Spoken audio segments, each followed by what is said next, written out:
Hello everyone, it's still Stevie King season in my channel because as previously established, I am trash at being concise. Concise? Concise?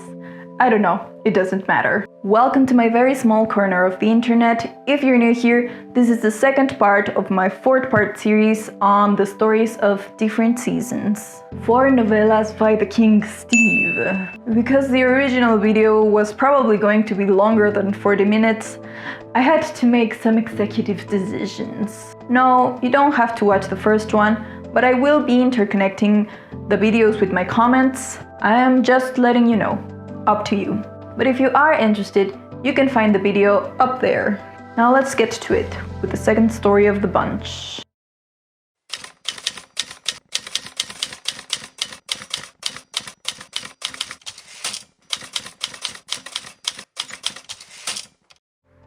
Look, listen. This will hopefully be a shorter video than the rest because honestly, I hate everyone here. This is a story about an all-American kid who finds an old Nazi general commander, whatever, out of pure luck and decides to stalk him and blackmail him into telling him all the gruesome details of the concentration camps. I'll be honest, I didn't even want to give them names for this video. There was just going to be the kid and the old man. But like I said, I had to cut down the original video, so fine. The old geezer is called Kurt Dusander, and the little delinquent is called Todd. So this kid makes Dusander do all sorts of things. It starts with the telling of stories, yes, but escalating and going further and further, almost like training him like a dog, hanging the threat of reveal over Dusander's head. That is, until the tables turn and it's the old geezer who has blackmail on Todd's head. Because golly gee, kid, what would your parents, friends, and teachers think of you if they knew you knew there was a Nazi hiding in town for months and didn't say anything? So they end up being mutually toxic and parasitic bastards towards one another.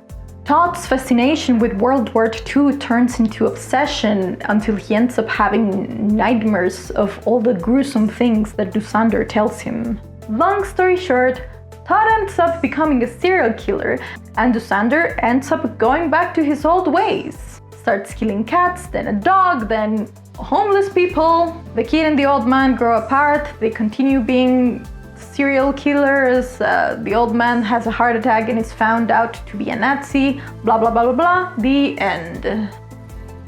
Listen, I don't think this is a bad story. Not really, I swear. I was just not very enthusiastic to read of this psycho child, his nasty old buddy who he was blackmailing. I was so unenthusiastic in fact that I didn't even want to waste my energy using my peepers to read about it. So I strapped on my headphones and put on the audiobook because I was going to give the bare minimum of effort to this story. Which actually led me into a positive in all this, which is I really liked the narrator of different seasons. Particularly when he's speaking as Dusander, he has such a lovely, deep voice and it just made me go, oh yeah, that's great. Very nice. So yeah, kudos to Frank Miller for his work on the book. Side note, I also quite like how his voice gets when he's narrating female characters.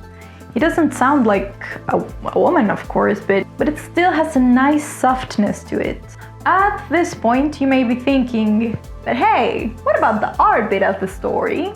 And yeah, no, I'm not drawing anything for this story. Because both this boy and old man suck. And I hate them very, very deeply and dearly. Sincerely. And that is a reference for the lot of you who've read The Body recently. No art for Apt Pupil. What I will be doing instead is just make more Shawshank art. Because I want to. And it deserves it.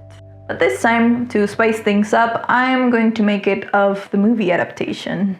Talking about movies, stop talking about movies, stop talking about movies. Oh my god. Anyway, I told you guys I was going to be connecting these videos. I am so sorry if this is the first one you watch and don't care for interconnectivity.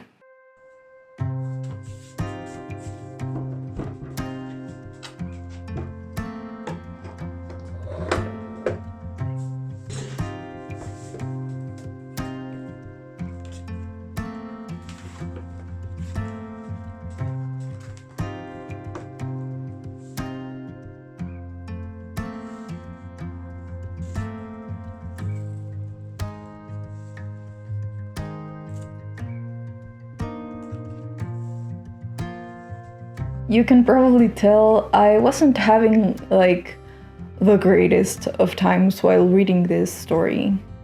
I didn't need this story to make me feel sorry for a Nazi of all things. Thank you very much. That was gross. But Todd is just gosh darn awful.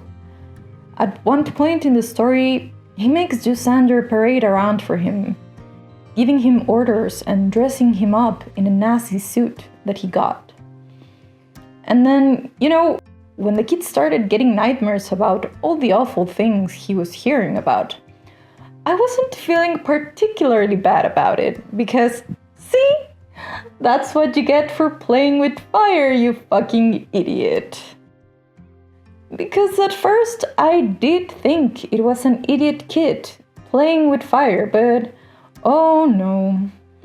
It was turning out to be so much more than that. But I came to the conclusion that, yeah, these two, they deserve each other. They complement each other's awfulness and mutually make the other suffer. These rascals are just two peas in a pod. I hope they share a cell in hell. Was caught off guard by a mention of Andy Dufresne in the story. He's the main character of the first story, Rita, Hayworth, and Shawshank Redemption, in case you forgot. It was just like a little slap in the face. Like, holy moly, my boy's here. We all know King likes his connections. It was a pleasant slap, unlike the rest of this story.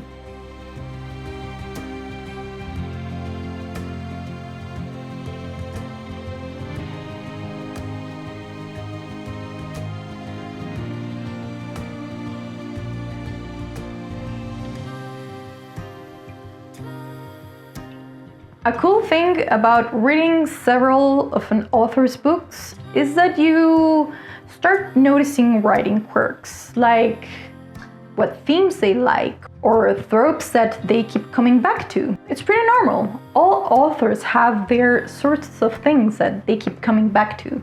Like with movies, for example, M. Night Shyamalan likes plot twists and mysteries. Or Guillermo del Toro, he likes clockwork machinery.